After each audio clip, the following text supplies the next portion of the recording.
is to not have too much.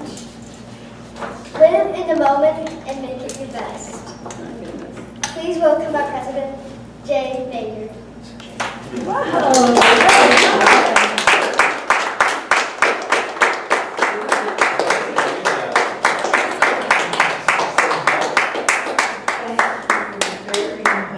Great job, Dominic. Thank you, Dominic. All right. Now, with that wonderful thought, let's turn and do the Pledge of Allegiance. I Pledge allegiance to the flag of the United States of America and to the republic for which it stands, one nation, under God, indivisible, with liberty and justice for all.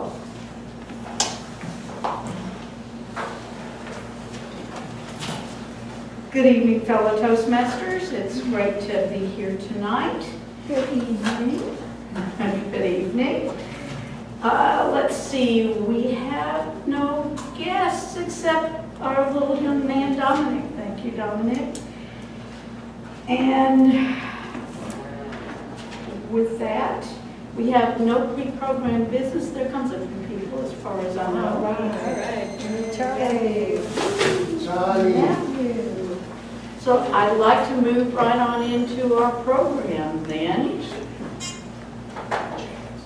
and introduce our Toastmaster for the evening. At this time, I am beyond honored. Now you're in an educational moment. Pardon me? Educational moment. Educational moment. Oh, I have to do that? Okay. My educational, pardon me? That's Gail. Gail, all right. Gail, please come up.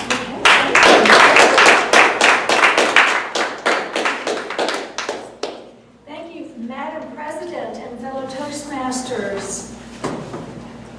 As you know, every Toastmaster club around the world is in constant flux of their membership.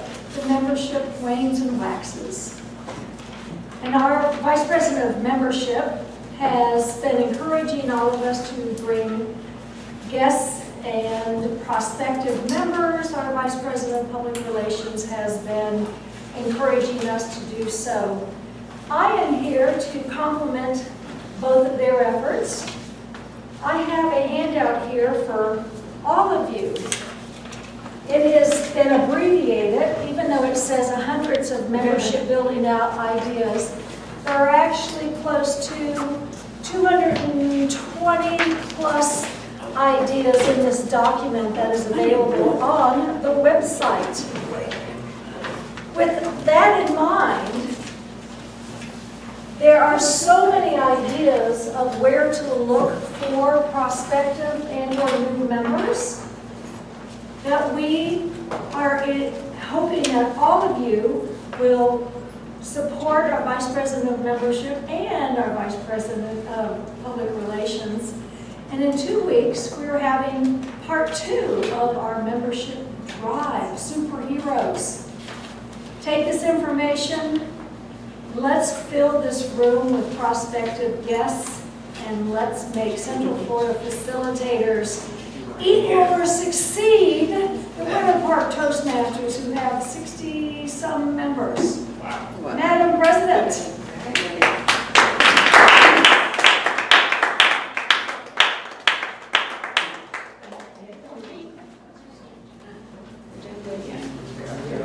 All right. Good information to know. So now, with no other pre-meeting business, I would like to introduce our Toastmaster of the evening. At this time, I am beyond honored, thank you, Jaye, to introduce a true living legend. Thank you, Jaye. Please welcome to his preacher's pulpit, Jonathan Dunn. That was definitely. The preacher man is back. Thank you all for being here tonight once again. We're going to start off with agenda changes and getting some other people involved now that we have a pretty good number. The first thing that happened this evening was the absence of Christine Williams, and as grammarian she was replaced by Jaye.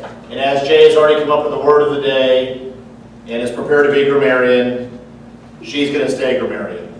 Now Jaye had also been slated to do the supervisor of elections. So I saw Matthew come in, Charlie, Jessica, whoever sticks their hand up first. Jessica?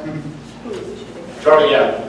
Thanks though everyone for wanting to step in. So now for the agenda, Jessica is our supervisor of elections. The first speaker was previously going to be Pardeep Jindal, but Toni had a great deal of props, so we figured it more efficient for Toni to go first. So Toni is now the first speaker. Pardeep is going to close it down as the second speaker. Would anybody who just came in like to do a speech tonight? I mean, this certainly complicates things, but we can make it happen. Going once, going twice. If someone changes their mind, we'll make it happen. How many speakers do we have? We have two. Which then brings me down to the first evaluator. Was originally going to be Roy. He was going to double up. But now Stephen is moving up from the second evaluator to the first evaluator. And Gail, you'll now be the second evaluator. If nobody else sees anything, I believe we got all the agenda changes. Yes, Gail? I am more than loving to be an evaluator, but Pardeep is my mentee, and I would prefer not to evaluate him because I'm coaching him. So if I could flip-flop with Stephen? Or Charlie. Charlie, do you have? Oh, Stephen is your coach too? Yeah. Never mind. Charlie, What about Charlie? Charlie doesn't have a role. Charlie, do you want to evaluate or are you good? That's fine. You do want to evaluate? Okay, so Gail, since she did the educational moment, is now stepping out of the evaluator role. If you could pass those materials on to Mr. Bombalier, we will get him locked and loaded as the second evaluator. Roy, that certainly makes things interesting for you. That's a lot of switches. Charlie, I need an intro.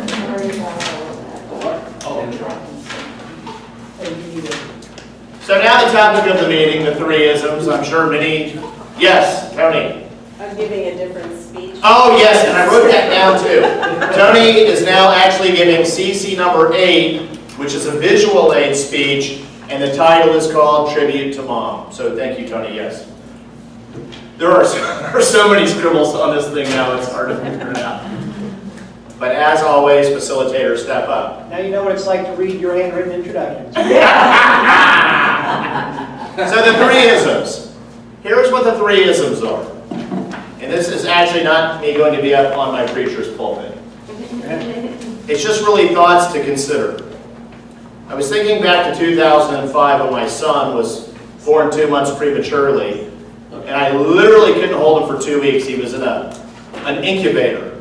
And even though he was in an incubator and I couldn't touch him, I just wanted to be with him so bad. And that's what I was really thinking about the other day when I came up with this topic. And then it made me think to myself, I was born in 9/11/1972. And I thought to myself, there's a lot of people that were born on my exact birthday that are dead. People that were born on my birthday or even after me are no longer with us. And it made me ask myself, you know, why am I so lucky? Although I don't believe in luck, as you know. And I thought, when I pondered all these thoughts, I go, wow, I really look at life differently. It's really like life is a gift. And if life is a gift, I think the central question we all have to ask ourselves is, well, what's the best way to live? If we're here, what is the best way to live? If you get in your car and you don't know where you're going, you turn your GPS on in a second, and you're like, great, this is leading me where I need to go. But nobody, I don't want to generalize nobody, but many people don't ever consider, well, what's the best way to live my life? What would the GPS tell me how to live my life.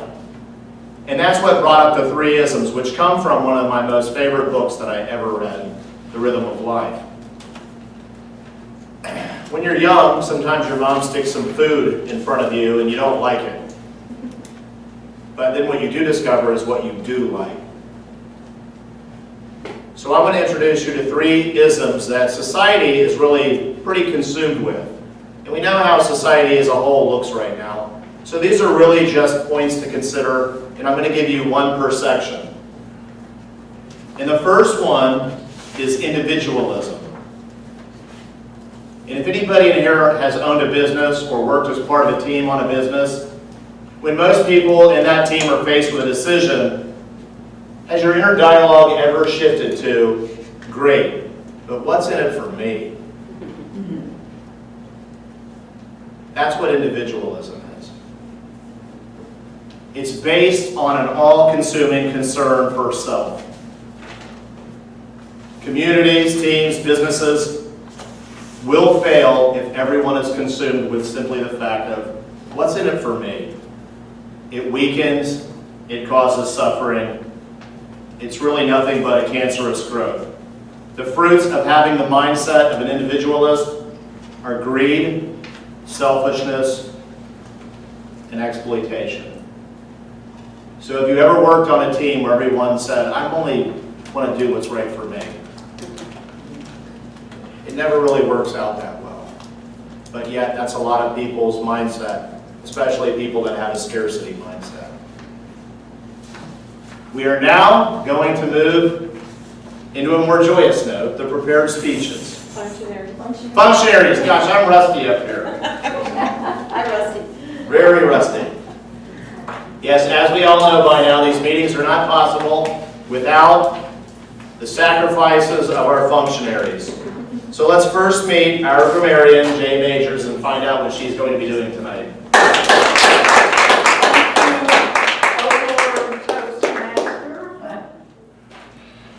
The word of the day that I have chosen is lollygag. Lollygag. To spend time doing things that are not useful or serious. To fool around and waste time. Used in a sentence. After a stressful tax season, I really need some time to simply lollygag. So now you have the word of the day, and if you have an opportunity to use it while you're speaking, please do so. For those people who are members and who have been around for a while, it'll cost you 25 cents at the end of the night if you haven't. I will also be listening for really cool phrases or use of the English language that is not exactly appropriate or correct. And at the end of the evening, I'll make some comments on all of that, and I'll let you know who scored well with the word of the day. Thank you.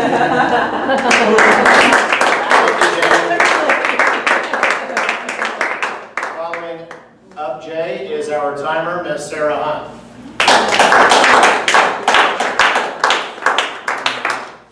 One of the skills Toastmasters practice is expressing a goal in a specific time. As timer, I am responsible for monitoring time for each speaker in each meeting segment. I'll operate the timing signal, or Dominic will operate the timing signal, right? Indicating each speaker how long he or she has been speaking. For our prepared speeches, to qualify for voting, speakers must speak not less than 30 seconds under their range minimum, not more than 30 seconds over their range maximum. I'll turn the green light at range minimum, the yellow at mid-range, and red at max. Table topics, to qualify, speakers must speak at least 1 minute and then 2 minutes, 30 seconds. Green light, 1 minute. Yellow light will be 1.5 minutes, red light 2 minutes.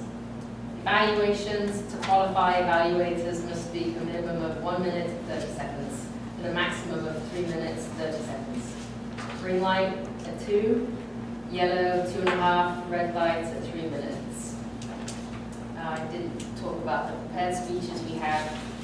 First is Toni for 8 to 10 minutes. 5 to 7. Right. 5 to 7. Pardeep is 8 to 10. That would be it, Mr. Toastmaster. Thank you, Sarah.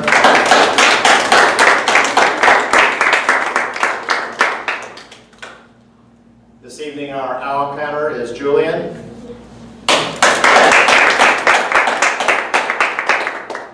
Thank you, Mr. Toastmaster, welcome guest, fellow Toastmasters. And this evening, I'm going to sacrificially execute the duties of my role. As owl counter, it is my responsibility to keep track of all the lollygagging going on here tonight, such as audible crutches, awesums, and double clutches. I will also make note of sentences strung together with bridge words like and or so's, and I will sound the buzzer when any of these infractions are heard. A fine of each infraction is 10 cents. Guests and members who are not yet done with their icebreakers may not be buzzed and will be fined double.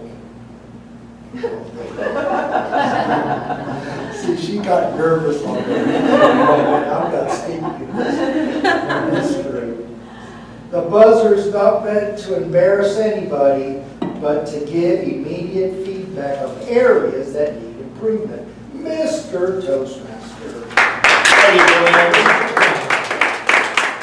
And finally this evening, our Supervisor of Elections, Jessica Guthrie. Mr. Toastmaster, as vote counter, I will be picking up your ballots for Best Speaker, Best Evaluator, Best Table Topics, and Most Improved. And I will tally the results for awards presentation at the end of the meeting. And Jaye, I think you may have the certificates. Do you have those? I want to say I saw them under your pile of stuff. I have the one. What are you doing? Yeah, I think I put them in your, I handed them to you in your pile. The awards certificates. The awards Oh, yeah, I certificates. got it. Okay, thank you. And I will also pick up any comments you might have for the speakers, and just a note of suggestion, if you would put your name on that, so if the person can't read your writing or want to ask you further questions, then that would be greatly appreciated. And I will be around to collect those at the same time. Thank you, Mr. Table. Mr. Potts. Thank you, Jessica.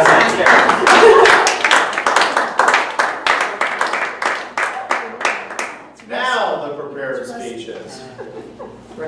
Tony's mom, May Gittles, was a member of the Central Florida Facilitators Toastmasters Club for 10 years. She started attending in 2004 in order to hear her daughter Toni speak. She gave her icebreaker speech when she was 90 years old.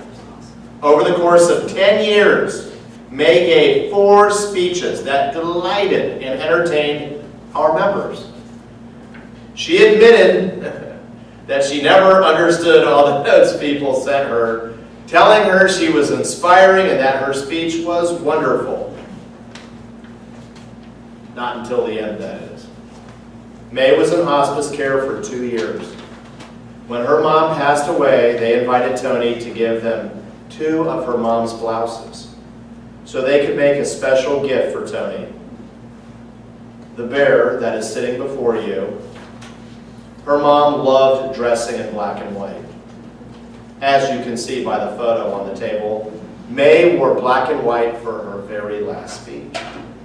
Toni Gittles is speaking from the Competent Communicator Manual, Project 8. Get comfortable with visual aids. The title of her speech is Tribute to Mom. Please put your hands together for Toni.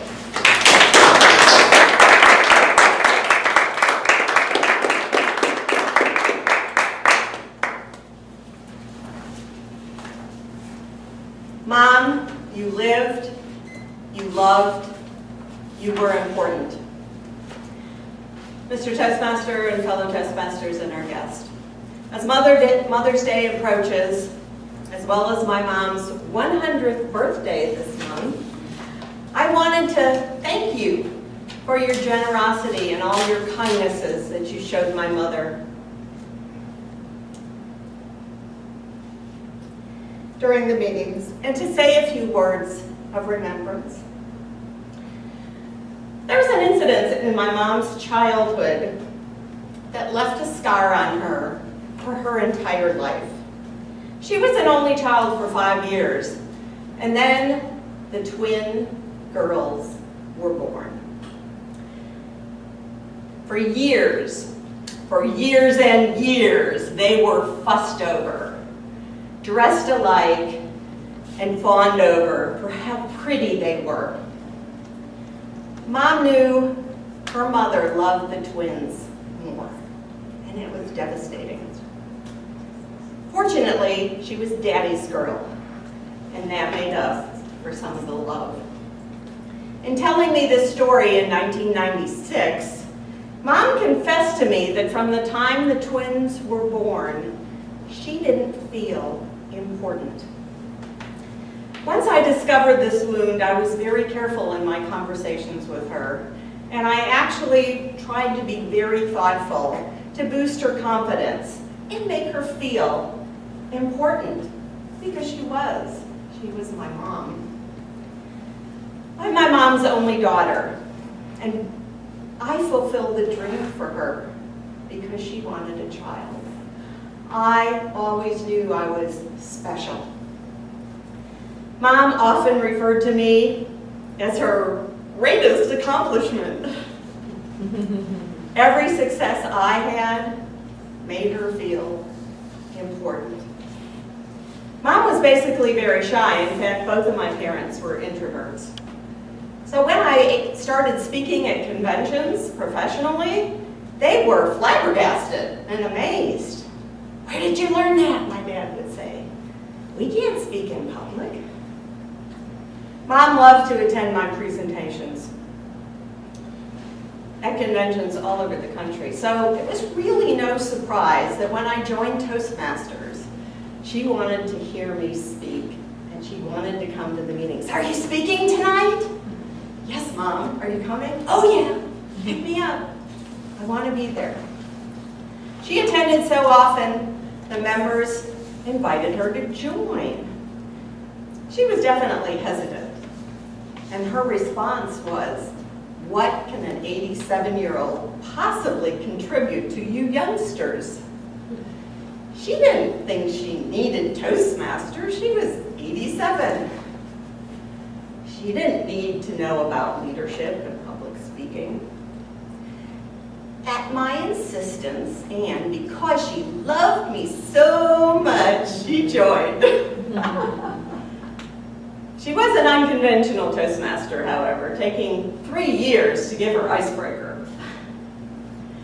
She told me to help her make it funny, because she was terrified that she would bore everyone to death. Well, you know what? She wrote the speech, and she was funny. She was amazing. I coached her in pausing and vocal variety and gestures.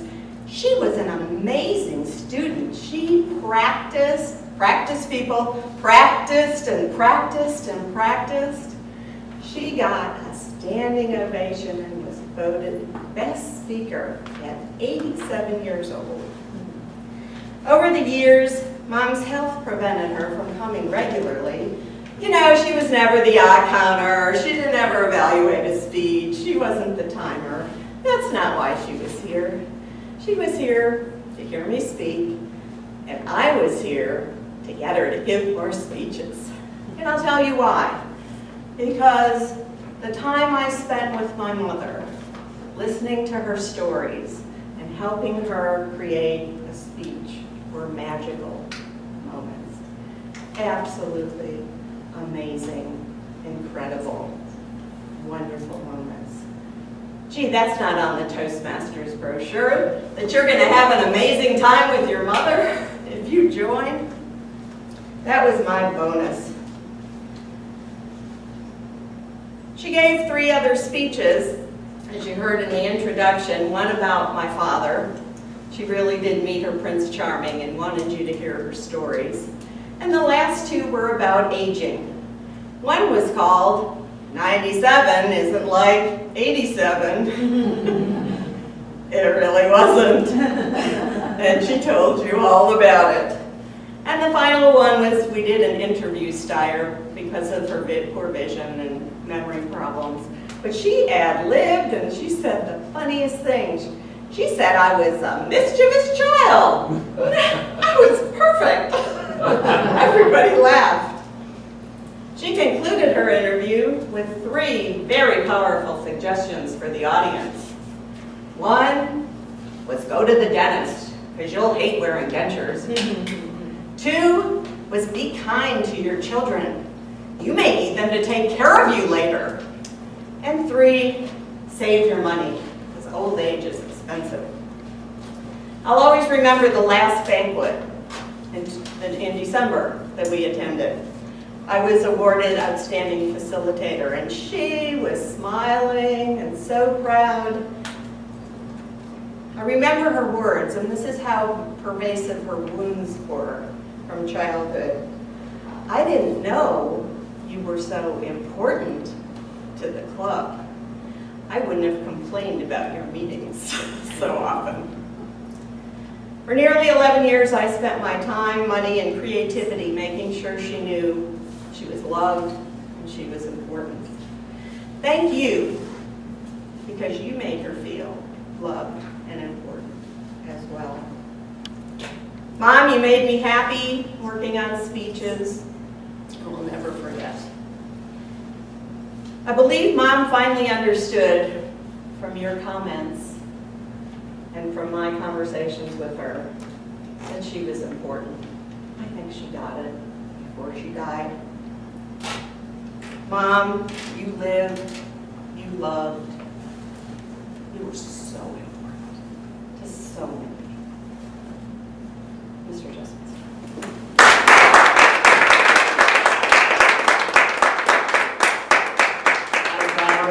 Can we have 1 minute on the clock, please?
Our next speaker strongly believes that life offers countless opportunities to each one of us, each and every day, to be a blessing to those around us, to make this world a better place. Please welcome our next speaker, Pardeep Jindal.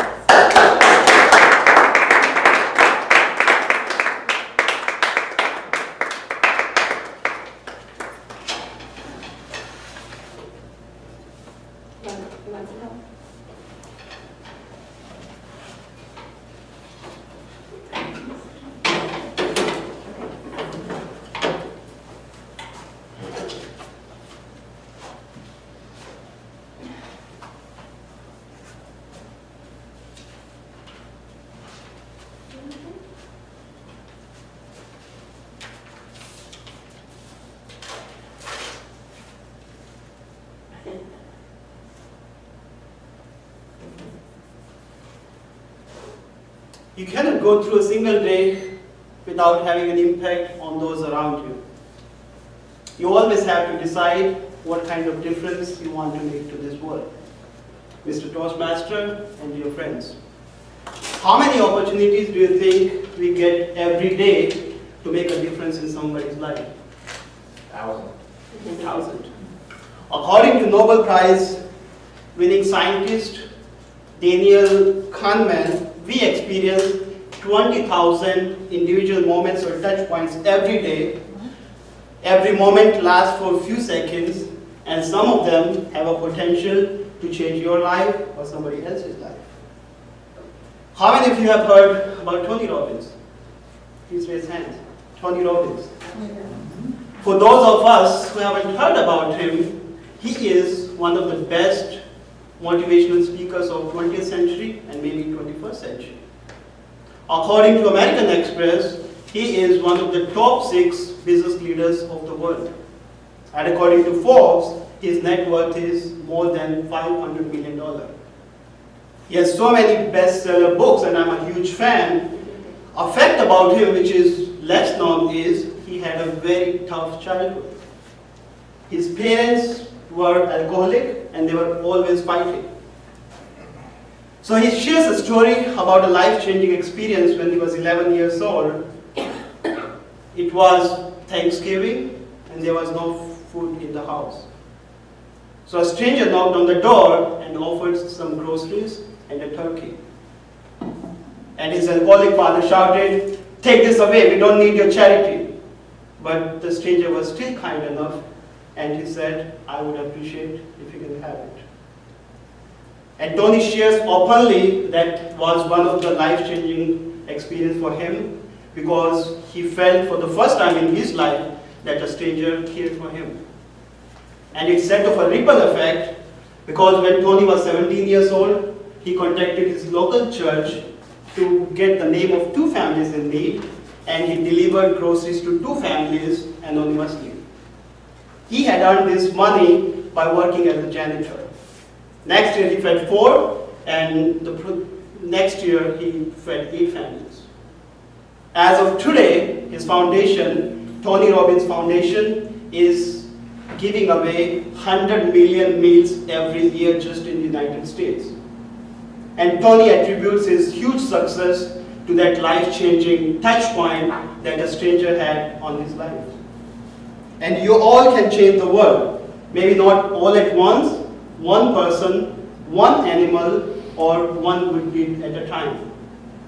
When you wake up in the morning, you have to make up your mind that I can be a blessing for somebody. Because what you do, it really makes a difference.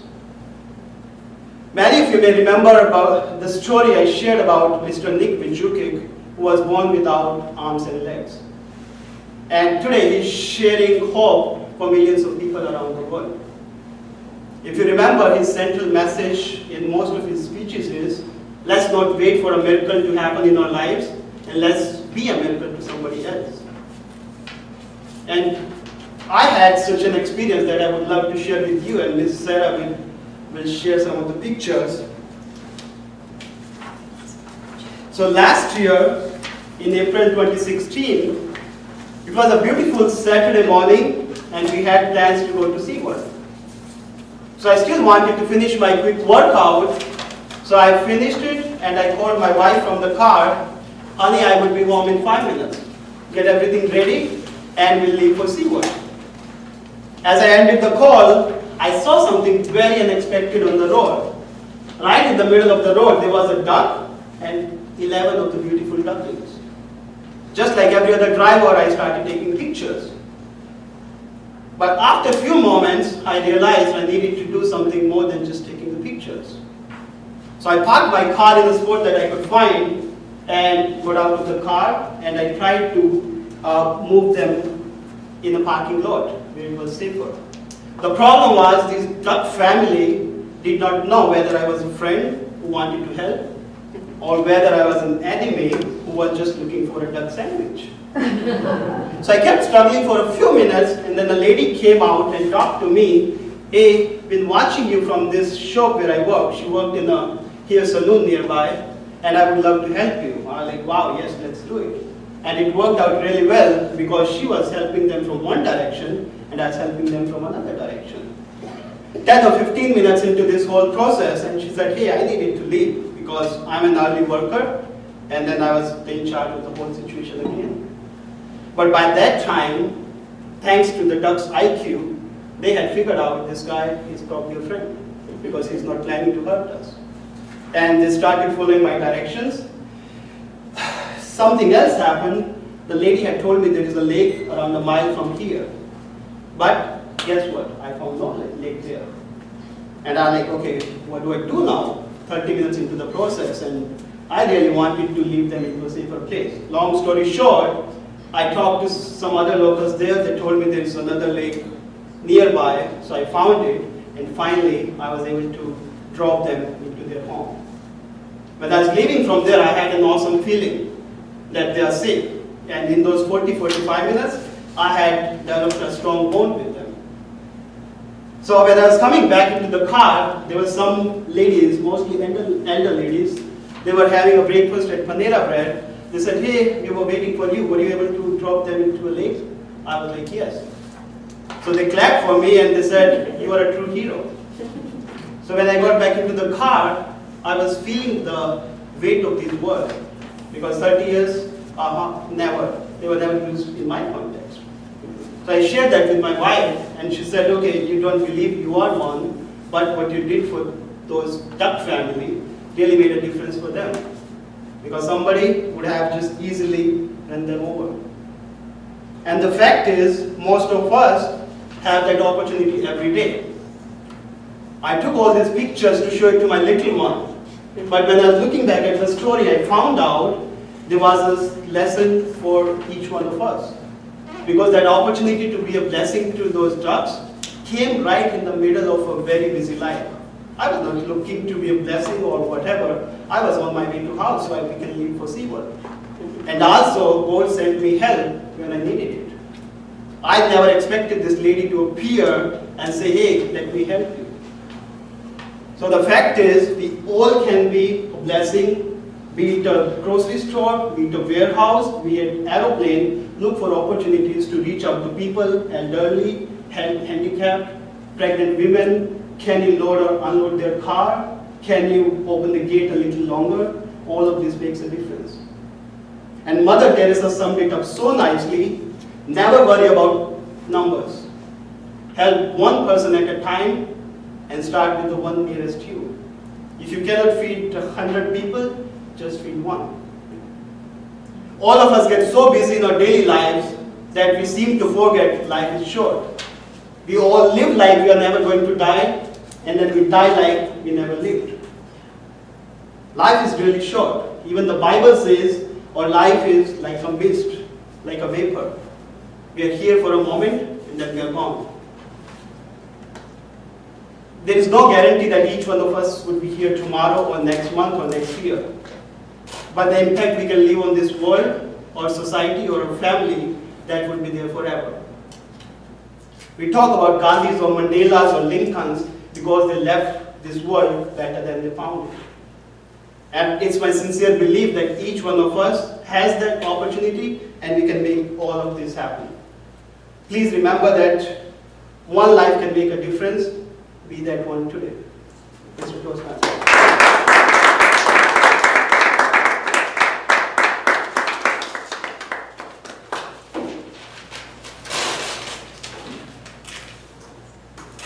Great job, Pardeep. And if I'm not mistaken, you just completed the last project necessary to get your CC, correct? Yes.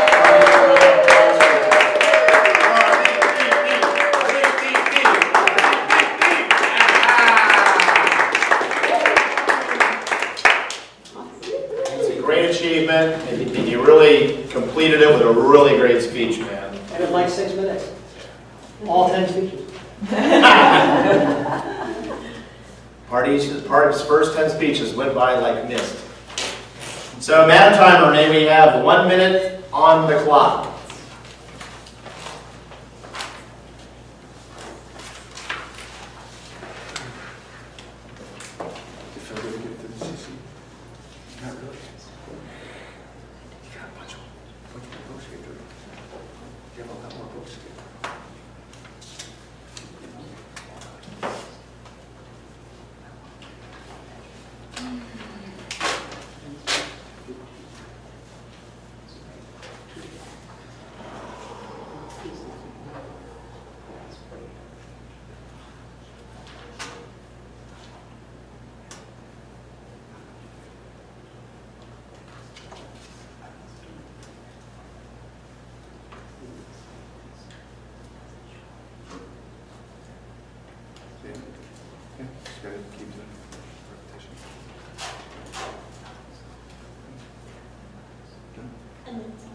Thank you, Dominic.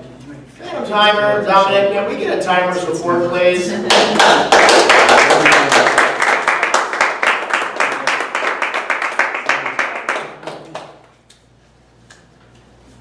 Pardeep had 8 minutes and 12 seconds.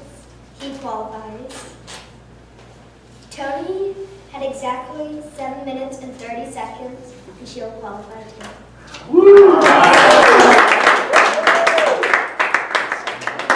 Thank you, Dominic. I don't want to get fined, so I want to beat a dead horse a little bit. Pardeep, you certainly didn't lollygag through your confident application. And I'm glad you talked about the sacrifice you made to do the baby ducks. They're so cute. And how great you felt afterwards. It involves some personal sacrifice. Because the second ism that I want you to think about and consider, and it's not an all bad word, it's when the word becomes your dominant thought process that it leaves you in misery. I know personally. And that word is when your motto and creed is that I'm only going to do for me what feels good. If it doesn't feel good, I'm not going to do it. And that word is hedonism. And as Pardeep was talking about Tony Robbins, it really led it great to this point, because Robbins talked about how his struggles and that touch point of kindness are really what made him great, and he's changed millions of lives. And for the person that is all wrapped up in hedonism, that only wants to do things that feel good, they're not ever going to give themselves that gift of the struggles are what make us great. Society and and there's children in the room, blank and blank, of society, they call it freedom. But it's really nothing but seduction and deception. It's a failed ideology of the past. It's nothing new. Just think about Rome. When this mindset becomes dominant, that's the operative word. When it becomes dominant, the results are that you become lazy, lustful, gluttonous. I'm only going to eat this because it tastes good. I'm only going to do this if it feels good. The end result is never good. Once again, bringing it back to business, bringing it back to society. If you only surround yourself with people that aren't willing to do things that are uncomfortable, what will the end result be? It won't be pleasure, it will be despair. Kind of like our next section. Remember, struggles make us great. And Susan, we're gonna have a good clip of time. So we're gonna have till 7:49. So Madam Timer, if you can kind of keep us up on that as well. Our table topics master is happy to be presenting the table topics portion of our meeting. She's mainly happy because that means she doesn't have to do one. She is the mother of 5 children and a very happy homemaker. She has been involved for Toastmasters for 11 years.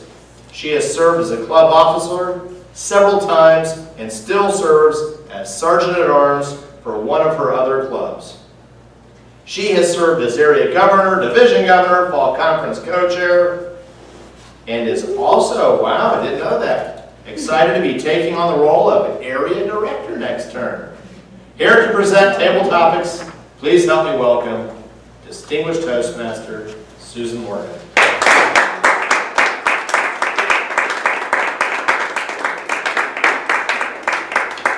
Thank you, everyone, and welcome.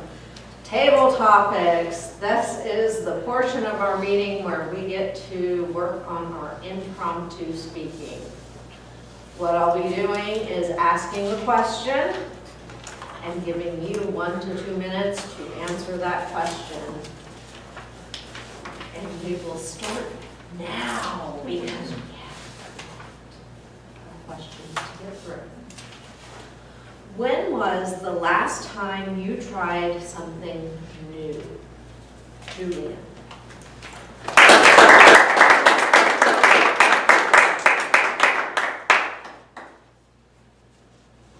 You know, they say that opposites attract. I'm always trying something new. Now, the dilemma is that my wife loves everything the same. So we have this constant struggle because I keep always pulling the rug from under her feet. And she hates it because she wants everything to be exactly the same. For example, I will put a new software program on her computer because I'll say, oh, this is awesome. Oh no, you changed from Windows XP to Windows 10. Of course, a few weeks later, she's so happy that Windows 10 is on her computer because now it works better, it makes her life easier, but it's that period of change that really freaks her out. And it's amazing, people love to not change. Isn't that a fact? Most people don't like change. And really, there's only 3 things in life that are certain, and that's death, taxes, and change. Because we're all going to change. As Toni's mother said, 97 isn't like 87. No kidding. You know, 9.5 isn't like 40.5, right? That's right. It's change. And so I encourage every one of you to embrace change because everything changes. One day you're employed, the next day you're laid off. All kinds of things happen. Life is about change. Change in the weather, change in everything. Matt, I'll take the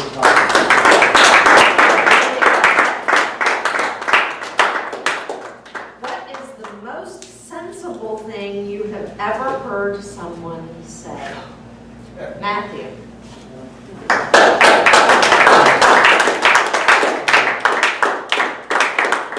Thank you, Susan. The most sensible thing I've heard people say, or someone particularly, would be my mother's words of wisdom of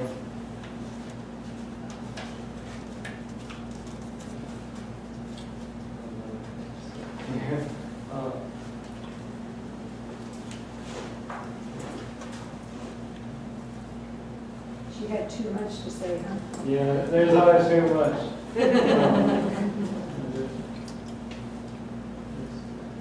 Just stay out of trouble and maybe do your homework. Make sure you show up on time. Always tell people where you're going. Don't run off. And not tell anybody. Thank you.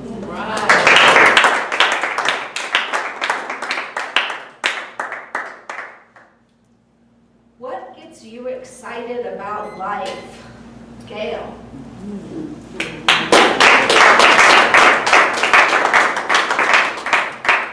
Madam Table Topic Master, what gets me excited by life is life itself. I wake up every morning, and if I am breathing and I am not hurting, I love life. I love waking up to what will be another fabulous day.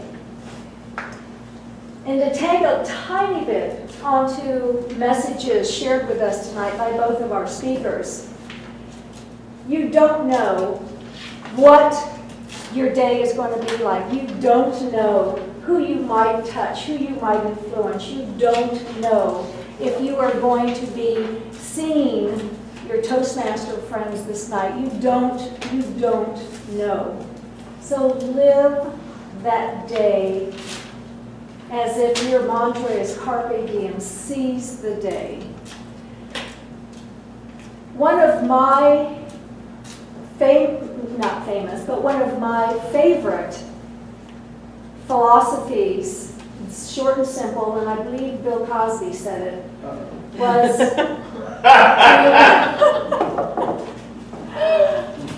what do you collect? I collect life's experiences. Oh, God. Life's experiences. And most of you know that I was raised in the Air Force, and I have traveled literally all over the world. I have met thousands upon thousands upon thousands of people. Those experiences are treasures to me. I don't collect, really, stuff. I don't, what is the word of the day? I don't gallygag with my time in my life, but rather try to seize the day, share the experiences, and live life to its absolute fullest. Madam Table Topics.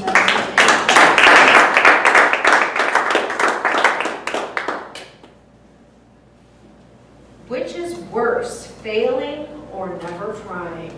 Roy.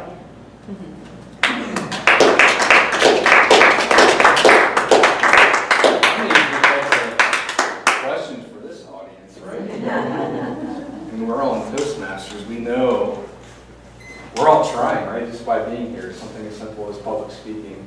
So of course, I'm going to have to go with not trying is worse, right? I mean, there's nothing wrong with failing. You're never going to fail. You're always going to fail if you actually give things a shot and try to reach beyond what you're actually capable of doing. And you've absolutely, if you're committed to it, you put your mind to it, you've got to go ahead and give it a shot.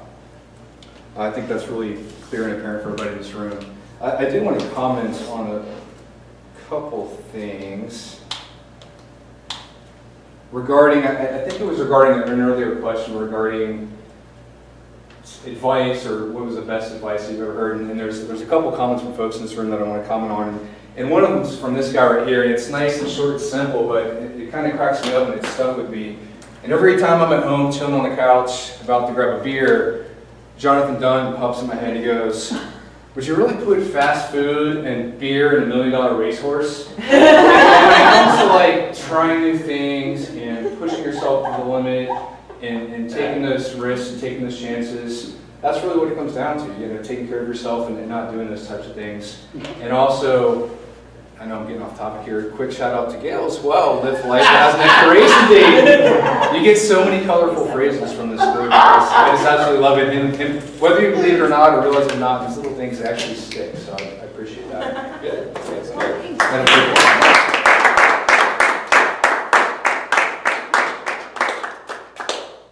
What is the one thing you would most like to change about the world?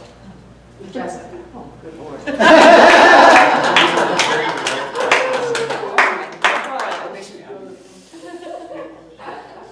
Thank you. Table Topics Master. What would I most like to change about the world? Well, I can tell you the thing that I get most upset about and that really bothers me is cruelty and people who are just not kind. It jars me to the core. I think it's the most awful and terrible thing you can ever see. If someone treats someone or an animal or whatever it may be with cruelty, it's just completely uncalled for at any time, for any reason. And it's just something that makes my skin crawl and I cannot stand. So if there's something that I would change about the world, it would be remove cruelty.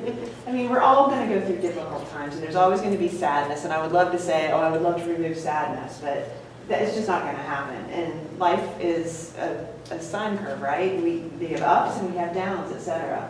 But I never think anywhere in that sine curve that there is any room for cruelty and unkindness. Be kind to each other. It's the most important thing in the world.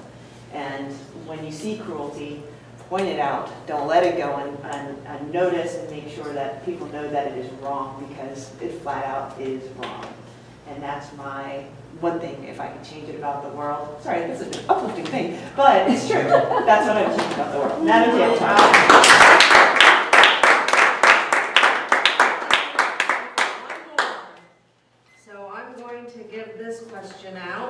if you could ask one person, alive or dead, only one question, who would you ask and what would you ask? Jaye.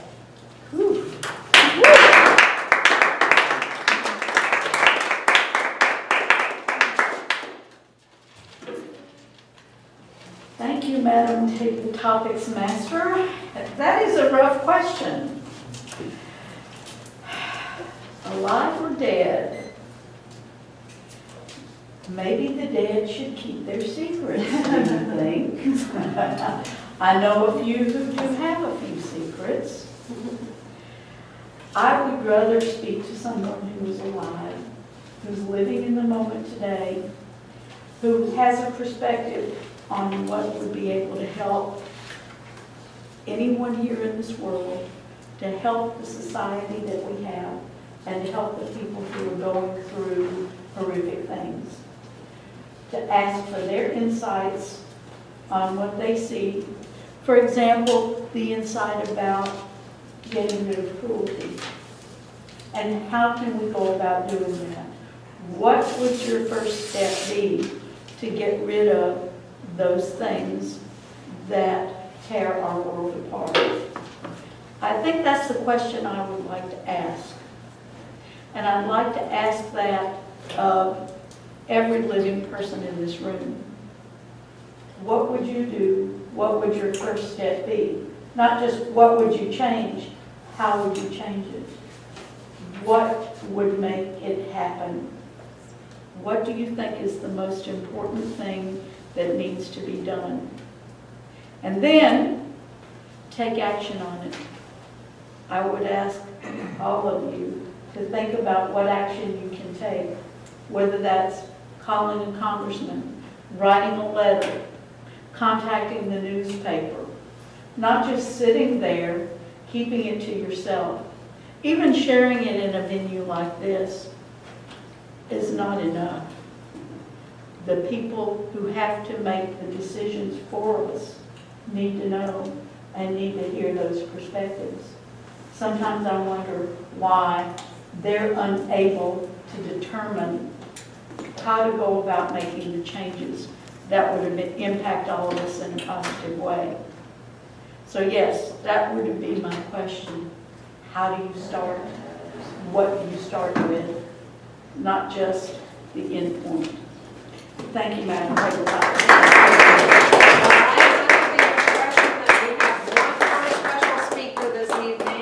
If I can get an easy question.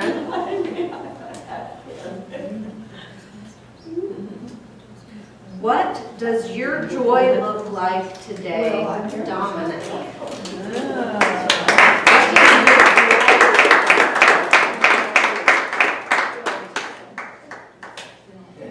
My joy is like just going to school.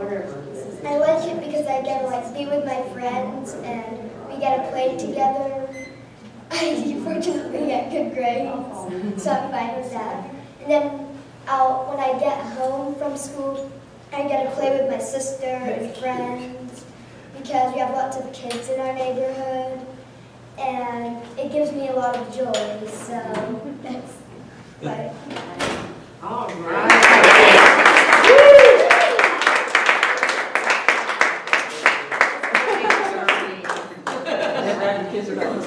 Please help me welcome back to, oh, actually before that, let's get a timer's report.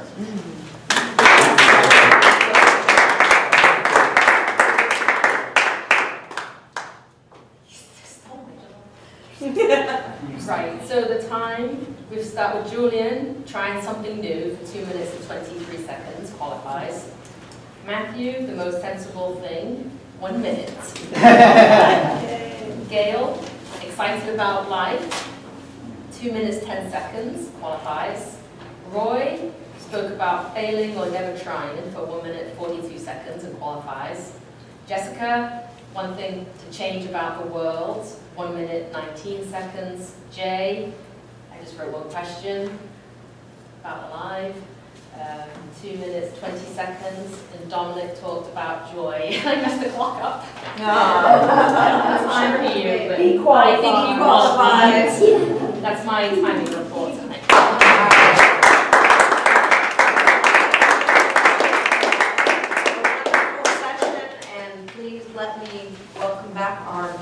Mr. Jonathan.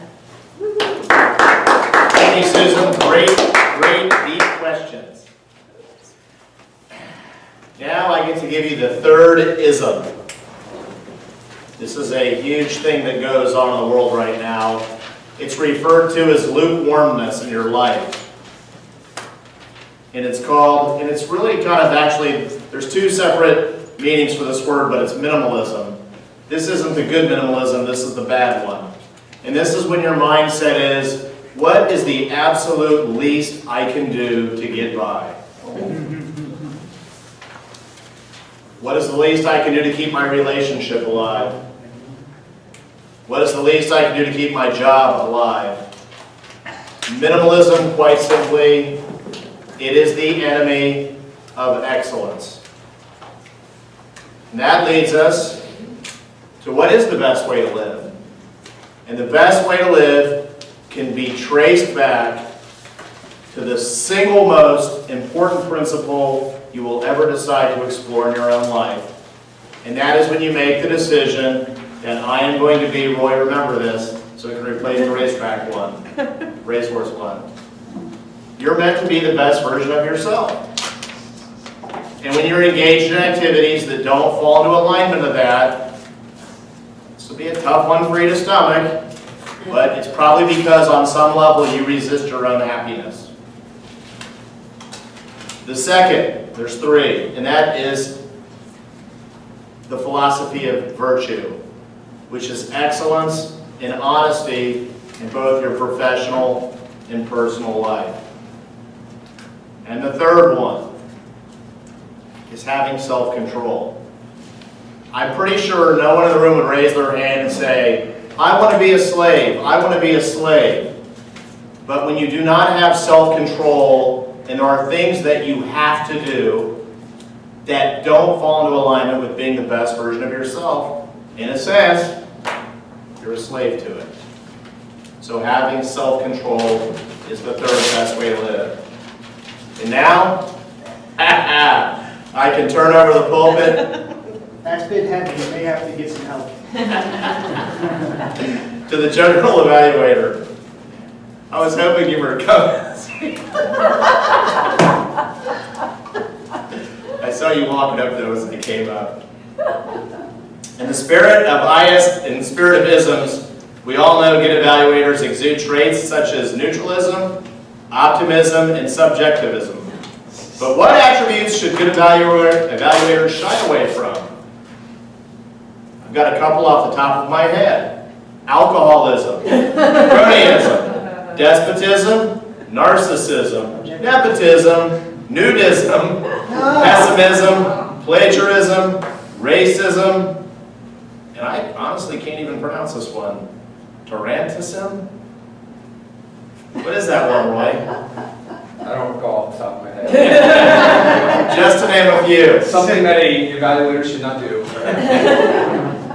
To elaborate, please welcome our general evaluator this evening, Roy Wittig.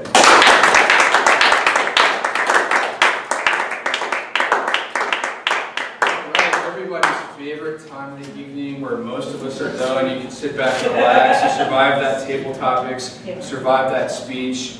So the evaluation segment, it's all about feedback, foster growth and development, right? Our evaluators are going to come up here and give feedback to our speakers. Functionaries are going to give feedback to each and every one of you. And the general evaluator is going to give feedback on the entire meeting. So in an effort to not lollygag through the rest of the night, let's go ahead and get this party started. Up first, one of our illustrious evaluators this evening. Our first evaluator's ism is hypnotism. For over 30 years, Stephen has been hypnotizing everyone he can find. Trained by the recently departed Jaye, Stephen is quite happy conducting group sessions, performing on stage, and helping individuals one-on-one. As a certified instructor, Stephen has also taught and lectured about hypnosis and NLP.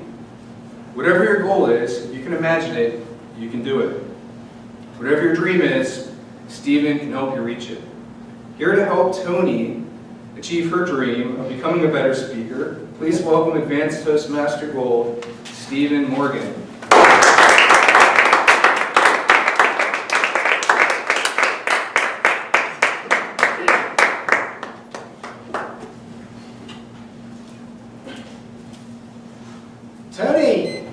You prepared, you spoke, you succeeded.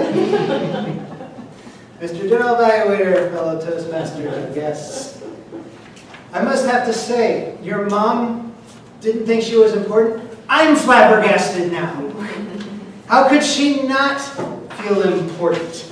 After all, she had you and you're perfect. And the speech was perfect. You had your perfect bookends with the opening and the closing. You had perfect props. You had the perfect evaluator, so I have to be giving you some suggestions nonetheless. Amongst the suggestions I can give for you, the first one would be proofread the intro, because there were a couple things in there that stuck out for me that because they just like, oh, you got that wrong, and I was like, that's the kind of thing that makes you get distracted later in the speech. Like, don't want that. The props, good props, they were decorations. They were not manipulations.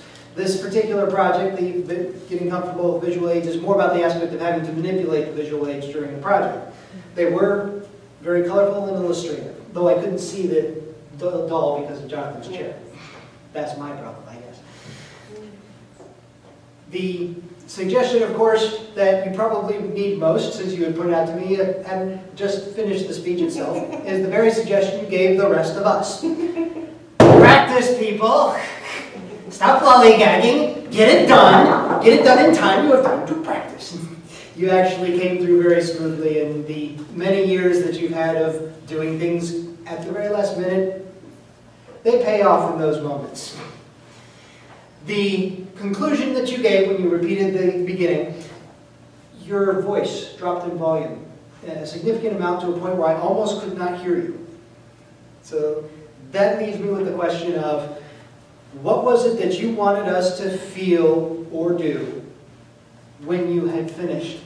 And was that contributed by that effect, or was that just simply a different effect going on within yourself? You weren't planning that, especially for the conclusion, since that's what you leave with. Now what you have here is a lot of material that, from your mom, no doubt, that can be translated into several other kinds of speeches, very effectively motivational or inspirational or the instructional types of speeches. You can take the importance of parents, her as your parent and her parents for her. You've got the parallel stories that show both the effects, and that can be very effective in any of those types of speeches. How childhood affects us in general, and how those propagate throughout the rest of our lives, no matter how long you live. And of course, words matter, and the importance of those words and how we express them. That's why you have the perfect speech in there. But the best part for you was right at the beginning, you were getting there and the emotions started to overcome. Don't fight it. That's what's really going to connect you to the audience. Therefore, I'm going to say to you, keep practicing, keep speaking, and you'll keep succeeding. Mr. General Manager.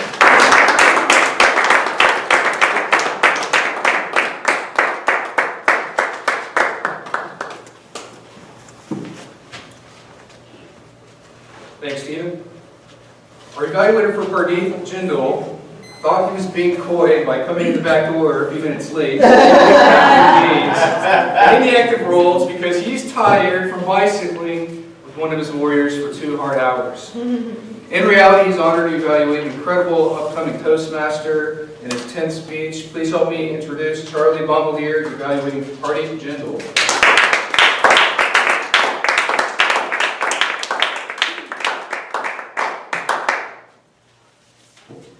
Mr. General Evaluator, fellow Toastmasters, guests, and of course, Pardeep. Inspire your audience. Wow, you certainly did. Pardeep, you certainly did not lollygag on going through your 10 speeches. You were more like greased lightning through your competent communication manual. Objective of speech was to inspire the audience. You inspired us in 2 different ways. One was your motivation and certainly inspiring speech, and the second was the fact that you inspired us all with your tenacity in completing the competent communication speech in such record-breaking time, I believe. I don't know of anyone that this club has ever done it that fast. Pardeep, now that you're entering a new journey in advanced speaking, let me give you a few pointers that may help you. My first one, and it's not anything that you did wrong, it's something that you may want to consider, is asking for help from a coach. I think that that's really going to help you in your advanced communication, because it gets a little more harder to do. The other one was something that you have done in the past, and you have a little bit of problems with it, and that's preparing for your speech ahead of time, your props. Get someone to help. There's always someone here that will help you do your props so you don't have to take time. That caused the second part of a mistake that you made, was that you started speaking because you were so distracted, you started speaking looking down at the floor, and then you looked up at the audience. That takes away from your initial speech when you want to impress people. And the third one is just practice, slow your speech, and learn how to take a pause, because you tend to speak very fast. What I liked about your speech, that you're consistent in giving speeches of enlightenment. You're always educational and motivational. Your eye contact is really getting really good. You looked at everybody, you finished the sentence, and then you looked at someone else. You gave us novel examples, and you backed it with pictures about the ducks. You were really inspirational today, as you have been in the past. And I encourage you to slow down your next speeches and get a coach, because you are really going to be a great speaker. Mr. General Evaluator.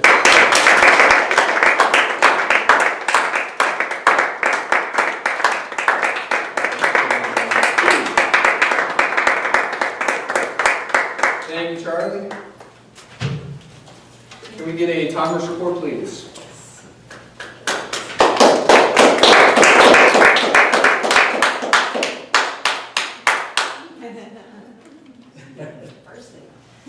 Steven has 3 minutes and 17 seconds. He qualified. Charlie had 3 minutes and 9 seconds, and he qualified too.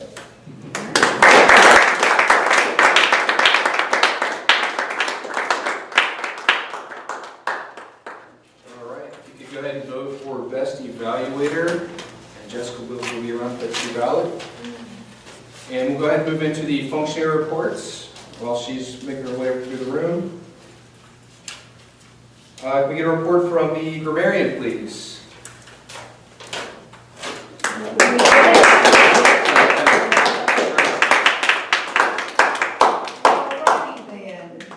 So a few of us used the word of the day today.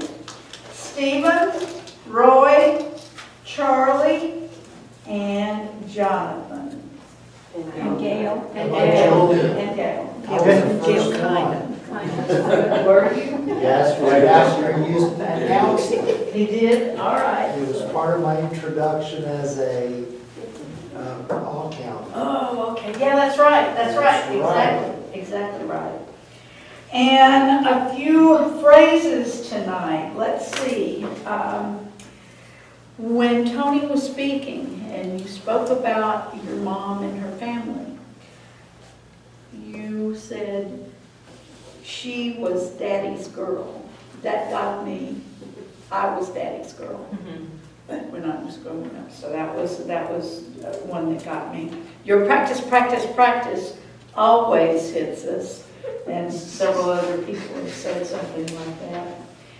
And I agree with Stephen when you were relating the story that your mom told you, and she said that her mother didn't love her and she didn't feel important.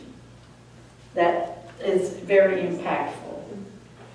Okay, Pardeep, life-changing touch points. I like that phrase because you're right. And the shocking truth about the 20,000 moments a day. duck sandwich. That was funny. Help one person at a time. I like that. That's really important. All of us can do that, even if it's a tiny little thing. Pick up something that somebody drops and hand it to them. One little thing at a time. Jonathan, when you were going through some of your things, you said virtue is excellence and honesty in your life. I totally agree. Integrity. That's the number one. Stephen, words matter. Roy, his ism is hypnotism, and Stephen might have written that. Charlie, like breathe lightning. And every time I hear that, I think about the song. Let's see. The Bill Cosby line got us all. And I'm wondering, not wondering, but I think I've already figured out what he was collecting. But I did want to point out something. You said a gallygag. Oh, I did? It's a lollygag. Okay. New word. That's to keep And the Jessica, be kind to each other. And Dominic, I get to play with my friends.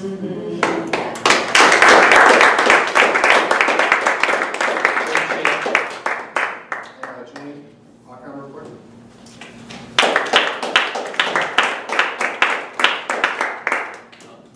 There were a number of ahs and isms, double clutchisms, and no likes or so-isms. Dominic and Sarah, perfect. Not one. Jonathan done. Two ahs and ums. Jaye majors, 3 ahs and ums. Charlie, 2 ahs and ums and 3 double clutches. Toni Gittles, perfection. You're so hot. Stephen Morgan, 1 double clutch. Not so high. No, man, you're still hot, Stephen.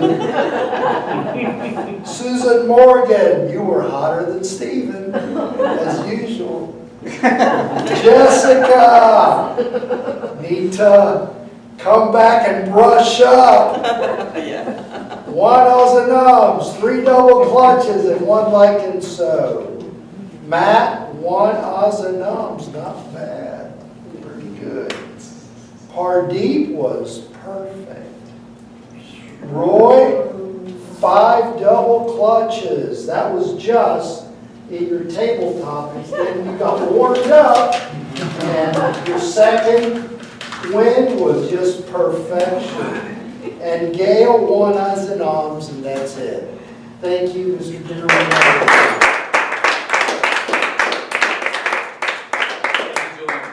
And just a quick evaluation of our meeting, and then we'll get into the awards.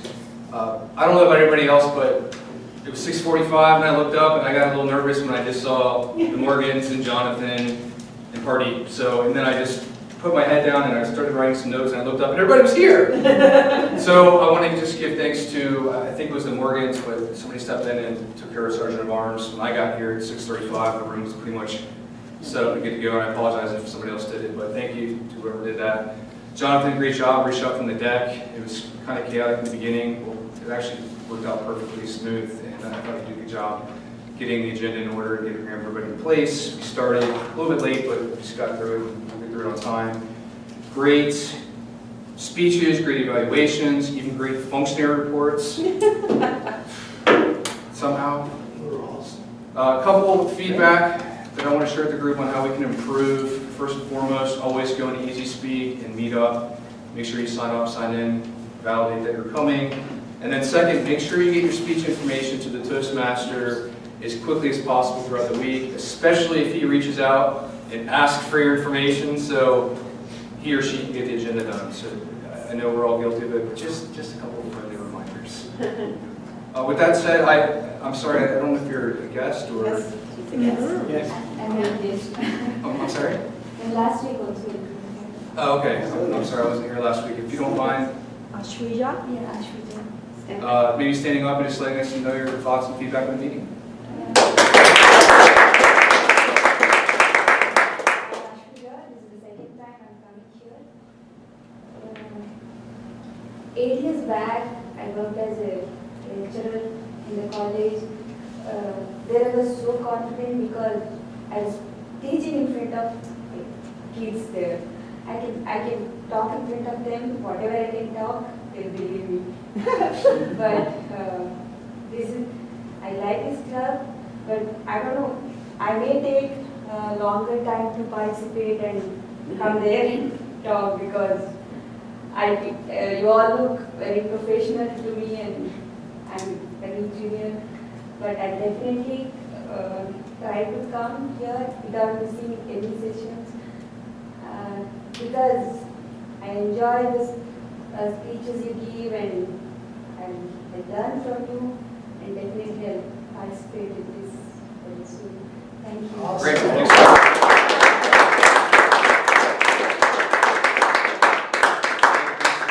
We appreciate it. And with that said, we'll turn it over to Jaye Majors, our president, for the awards, and we'll go ahead and wrap up. Most improved. Just vote for most improved.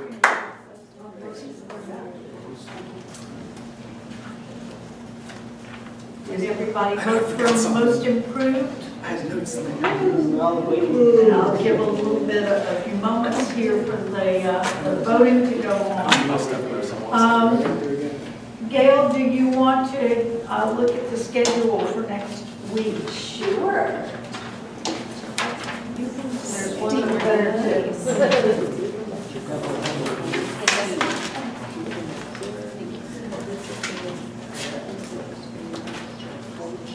Next week is May 10th.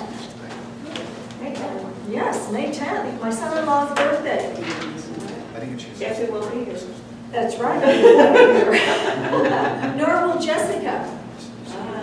Our schedule as it exists, our Sergeant at Arms, Kristen Williams, she had told me she was not going to be here for 3 weeks, but this is her 4th week. I was surprised she wasn't here. A tip to our Toastmaster, just go ahead and double check if on Easy Speak they haven't checked in. Call them, email them. Why don't I just take it over if she comes back or decides not to come back, I'll be here early. Okay. Well, like I say, she'd only said 3 weeks. She did contact and say she wasn't there. Oh, she did? Yes. Okay. Very good, but thank you for filling in. God Pledge is Charlie, Educational Moment, Pardeep, Toastmaster Toni Giddles. Speakers, we have 3. Roy, we have Charlie, and a guest speaker, Michelle Mingoya, who will be speaking about the new program that Toastmasters International is presenting, Pathways. Do we need extra time for that? Should we go around? No, it's a She regular just speech. indicated 5 to 7 minutes, but she will need the PowerPoint. And Jonathan, I understand, and we saw Yeah, the it's back there. projector, I just leave it there. cords and everything. It's great. Yeah. So our Sergeant at Arms, if that's you, she'll need some help there, I'm sure. Does she need an evaluator? Yes. Yes. Table topics is Stephen, our general evaluator is Jaye. Right now we have 1 evaluator, Sarah, we need 2 more. 2 more evaluators. Supervisor of elections is I'll be an Pardeep. evaluator. Wow. You can put me down. Okay, Pardeep? Julian and Evaluate? Jaye. All right. All counters Susan, Ramarian Matthew, Timer Renee. With that, that's concludes our report. I have a question. I'm pretty confused why we're using 2 sheets of paper. Because I've gotten messed up with it. I'm supposed to do a speech, or I'm supposed to do something else, and then the other sheet says differently. I don't see any reason to use Yes. Okay, let me clarify, thank you for bringing that up. It had been a problem as we saw it in the past, when there was 1 copy, it would start and it got hung up. I just simply started making 2 to go down both aisles. And I specifically made it tonight 2 copies because I am not going to be here next week. Pardeep has stepped up and will assist me. So I'm going to give him 1 copy to use for next week, and then I will take this back and put all of this information in Easy Speak. That's the reason for 2. That's fine, but I think it's Last great. week, I only circulated 1. Nobody said anything. Yeah, I think what we need to know is how it goes around, and I think we can handle that. Should the sergeant at Just arms be circulate. aware and make sure that it keeps getting passed around? That would alleviate that problem. That's right. Okay. Yeah. It's no, it's Or sign up in Easy Speak and Yeah. then it's done. Yeah. Yeah, and utilizing Easy Speak for that would be great. One comment I will make, when you're sending out the stuff every week and it's coming from our CFF website or from that email, there's not a good link in there to go to Easy Speak. If you will email out of Easy Speak to everybody, they can click the link and go right into Easy Speak and sign up. It's an easier process. So When as your Vice President of Education, and last time Susan, we're sending out the first email to everybody off from Easy Speak. Right. And it has the link. lately. No, I have done it religiously from the time I took over. If But you've the already first confirmed it email- with email. Yeah, and exactly. If you've confirmed, then you won't receive some of the emails necessarily. But the first email that does go out, go to the bottom of the email, and there are the links. Yeah, to go on to Easy Yeah. Speak. And that's the best way, when you see it coming from Easy Speak, go in there and click on the link that's in the bottom of it, and it'll take you right out to where you need to be, and then use your login to log in, if you haven't memorized yourself on your computer and so forth. So just saying to make it easier. All right, do we have any announcements? Just I apologize that I won't be here next week because I'm in dress rehearsal for our big show that's coming up. So you know, I sing as part of Central Florida Community Arts. It's an organization I love, near and dear to my heart, just like Toastmasters, my other hat, my other voice maybe. And our show this year is called Wish Upon a Star. It's the music of Disney. Great for families, And it's a lot of fun. It's a lot of music. Some you'll recognize, some you won't, some you don't realize is Disney, and some is, which is really exciting. And it's May 11th and May 12th at Northland Church. Tickets are only $10, and it goes to help support our youth scholarship programs, which is fantastic.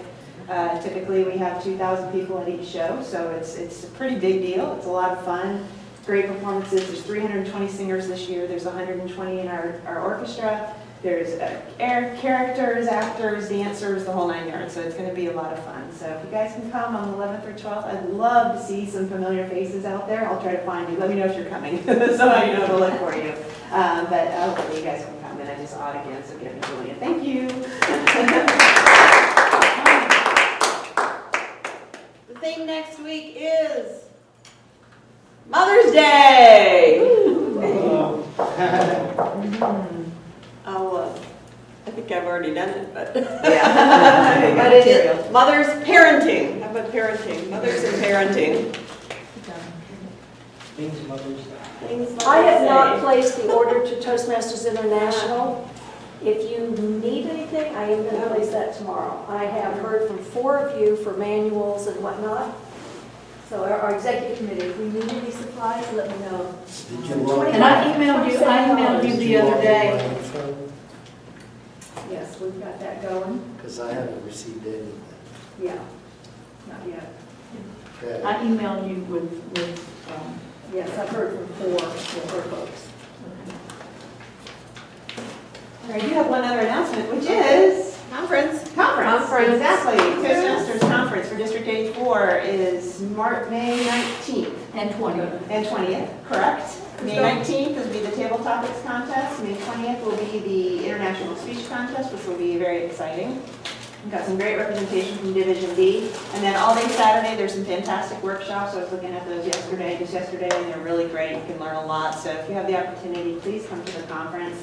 And I know Gail's been doing some work pulling together some raffle prizes. If you have any particular items that you would like to be able to donate, that's great, thank you, Susan. And to be able to donate for us to raffle off to help earn money for the district, to defray some of the costs of that would be great. Anything you think we should add? Yes, I won't be here next week, but if you bring an item, just leave it because I'll be here the following week and then I'll bundle it all together. Our bins. Also, I know a lot of you don't want to take the time to come to the conference, but the conference prices are segmented. You can come to the workshop Saturday for $30. You don't have to spend $130. You don't have to come in the evenings if that isn't of interest to you, or you can come for the whole. I mean, the better value is to come to the entire conference. You can come Saturday evening, Friday evening, Saturday morning, all day Saturday. Check the website because there's different prices. And that's right, it is 70. All right, let's move along to awards. Yeah. We're ready. The Tim Chastain Award tonight, I am giving to Charlie Bombalier. Because he did not expect to have a and for a great evaluation.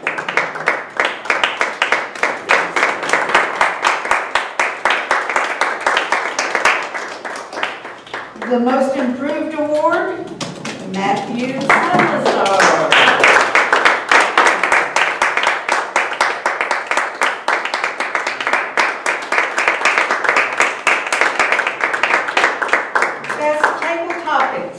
Julian.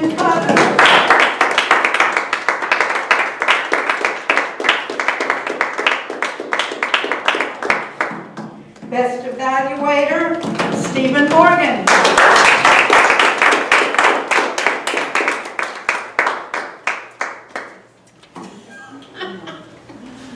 And finally, Best Speaker, Toni Gittles.